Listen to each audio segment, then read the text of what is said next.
MI news TV हर खबर सबसे पहले।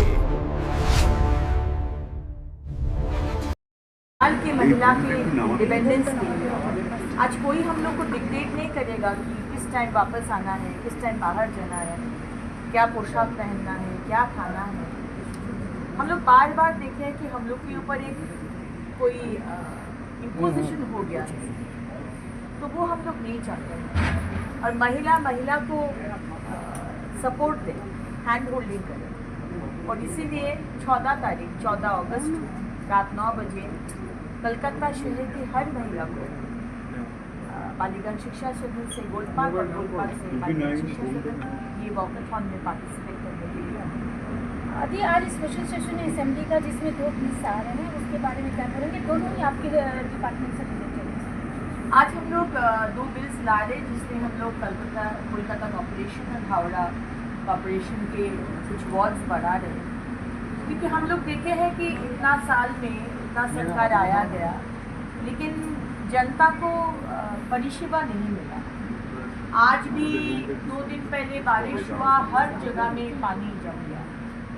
पता नहीं अगला सरकार क्या थे, वो पिछला सरकार क्या कर रहे थे। आज जो पाइप बदलना चाहिए था, जो कॉर्पोरेशन का काम था, वो कुछ काम नहीं हुआ। अभी भी बहुत जगह में नाली सफा नहीं है, ये पूरा फेंक के रखते हैं। धापा में करीब 1 लाख टन के ऊपर गंदगी, उधर गार्बेज, वो हम लोग व्यवस्था करने का अभी ठान दिए हैं और 1 साल में हम लोग पूरा क्लियर करेंगे। सिर्फ धापा नहीं, पूरा पैन बिल्कुल। तो इसके लिए आज परिषेवा देने के लिए ये 2 बिल लाना बहुत जरूरी है।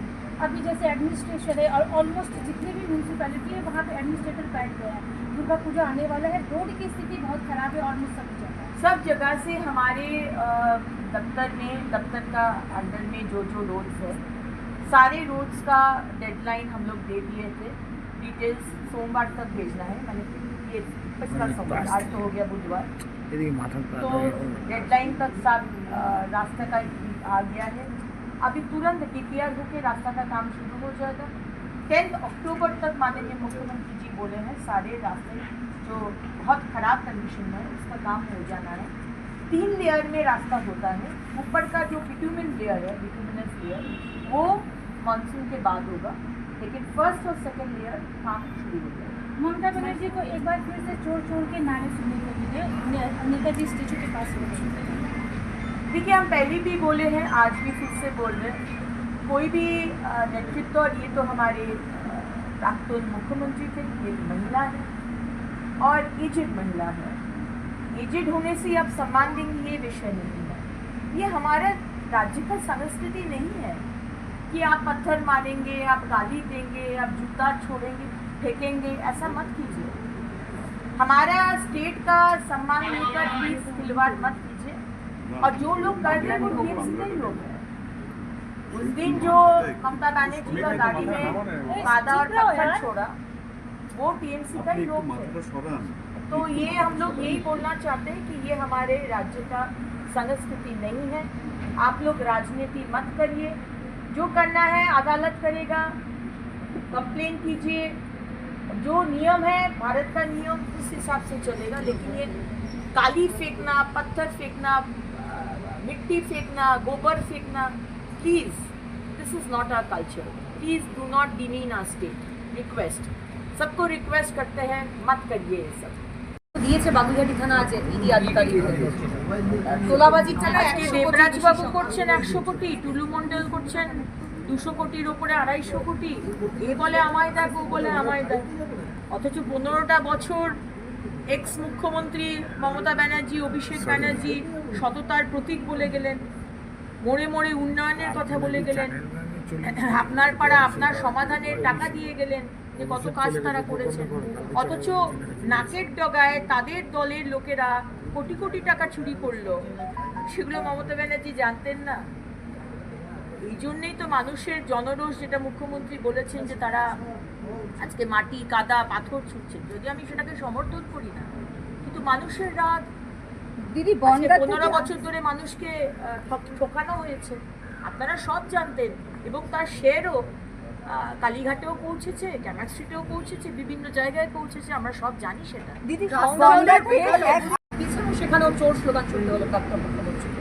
কেউ যদি নেতাজি সুভাষচন্দ্র বসুকে কোনো কথা বলেন, আমাদের দলের কেউ, সেটা দলের বিষয় নয়, মানে সেটা দলের কথা নয়, এটা তার ব্যক্তিগত কথা। আমাদের স্পোক্স পার্সন যতক্ষণ না কোনো কিছু বলছে, আমাদের মাননীয় রাজ্য সভাপতি যতক্ষণ না কিছু বলছেন, আমাদের মাননীয় মুখ্যমন্ত্রী যতক্ষণ না কিছু বলছেন, ততক্ষণ প্লিজ দুটোকে এক করবেন না। আর দ্বিতীয়ত হচ্ছে চোর চোর স্লোগান দেওয়া মাননীয় এক্স মুখ্যমন্ত্রী মমতা বন্দ্যোপাধ্যায়, আপনি চুরি করেছেন, আপনি খুন করেছেন, আপনি আপনার শাড়িতে রক্তের দাগ আছে, আমরা সবাই সব কিছু অনেক কিছুই বলি, তার তদন্ত হবে এবং আপনি করেওছেন। আজকে অভয়ার বিচার পায়নি, অভয়ার 26,000 চাকরি গেছে, আমরা 100 বছর পিছিয়ে গেছি, কিন্তু সেটার মানে এটা নয় যে এক্স মুখ্যমন্ত্রী যেখানে যাবেন সেখানে আপনি কাদা ছুড়বেন, গোবর ছুড়বেন, চটি ছুড়বেন, চোর চোর বলবেন। প্লিজ এটা করবেন না। আমাদের রাজ্য এইগুলোকে সমর্থন করে না, এটা আমাদের কালচার নয়, এটা বাঙালির কালচার নয়। কেন করছেন এগুলো? আর এটা করছে তৃণমূল। আগের দিন যেটা করা হয়েছে সেখানে পুলিশ বলে দিল, কারা কারা ছবি দেখিয়ে দিল আপনাদের মাধ্যমে, আপনাদের টিভির পর্দায়, আপনাদের পোর্টালে দেখতে পেলাম যে তারা সব তৃণমূলের লোক। আপনাদের সংস্কৃতি এটা হতে পারে, আমি জানি যে আপনারা 15 বছর ধরে এটাই করে এসছেন, কিন্তু এটা নতুন সরকারের সংস্কৃতি নয়, এটা পশ্চিমবঙ্গের সংস্কৃতি নয়। প্লিজ এটা করবেন না। তোলাবাজির কলকাতা কর্পোরেশন এবং হাওড়া কর্পোরেশনের আন্ডারে ওয়ার্ড বাড়ানো হচ্ছে, তার কারণ একটাই যে মানুষ পরিষেবা পায়নি। লাস্ট অনেক সরকার এসেছে, অনেক সরকার গেছে, কিন্তু মানুষকে পরিষেবা দেয়নি। এবং সেটাও দুদিন আগে আপনি দেখলেন, বৃষ্টি পড়েছিল, অনেকটাই বৃষ্টি পড়েছিল, কিন্তু জল জমে সাংঘাতিক রকম অবস্থা হয়েছে। তো এটা লাস্ট কোনো সরকার কাজ করেনি। আজকে বাড়ি বাড়িতে যে জল পৌঁছে দেওয়ার কথা, বাড়ি বানিয়ে দেওয়ার কথা, রাস্তা ইনফ্রাস্ট্রাকচার ডেভেলপ করার কথা, ড্রেনেজ সিস্টেম ডেভেলপ করার কথা, রাস্তার পাশে লাইট ডেভেলপ করার কথা, কোনো কাজ হয়নি। সুতরাং আমরা ওয়ার্ডগুলোকে বাড়াচ্ছি যাতে পরিষেবাটা মানুষ অব্দি পৌঁছয়। দিদি, এসএসসিতে যে দুর্নীতি হয়েছে সেখানে দেখা গেল যে এই সরকারের আমলে 3 জন সাধুকে মাথায় বসানো হলো। সেক্ষেত্রে দাঁড়িয়ে যারা এখনো পর্যন্ত চাকরি পায়নি বা চাকরি ছেড়ে রয়েছে, সমস্ত সলিউশন কি আসতে পারে বলে মনে হয়? দেখুন, আমরা যখন সরকারে ছিলাম না তখনও আমরা প্রতিবাদ করে এসেছিলাম যে 26,000 চাকরি চুরি হলো, কী করে তাদেরকে চাকরি দিতে হবে বা পুরো ট্রান্সপারেন্সি আনতে হবে, এবং সেই চেষ্টাই আমাদের নতুন সরকার আসার পর মাননীয় মুখ্যমন্ত্রী করছে। যাদের আমরা তো স্বচ্ছতার মেনটেন করব, প্রসেসটা তো যেভাবে করা দরকার, স্বচ্ছতা মেনটেন করা দরকার সেভাবে হবে। 14 তারিখে প্রোগ্রামটা একটু বাংলায় বলে দিন। রাস্তা আছে, সেটা ইউডিএম এর আন্ডারে হোক, পিডব্লিউডির আন্ডারে হোক, সেটাকে ঠিক করতে হবে 10ই অক্টোবরের মধ্যে। এবং আমাদের দপ্তরের মধ্যে যা যা রাস্তা আছে সেগুলো অলরেডি আমাদের প্রত্যেকটি মিউনিসিপ্যালিটিকে জানানো হয়েছে, ডিএমকে জানানো হয়েছে, সেই লিস্টও চলে এসছে সোমবারে, এই লাস্ট সোমবারে, এবং ডিপিআর করে ইমিডিয়েটলি কাজ শুরু হয়ে যাবে। 3টে লেয়ারে রাস্তা হয়, ফার্স্ট অ্যান্ড সেকেন্ড যে লেয়ার সেটা তৈরি হয়ে যাবে। টপমোস্ট লেয়ার যেটা বিটুমিনাস লেয়ার সেটা বর্ষার পরে হবে, কারণ বর্ষাকালে সেটা খারাপ হয়ে যাবে, তাই জন্য দুটো লেভেলই শুরু করে দেওয়া হবে রাস্তা।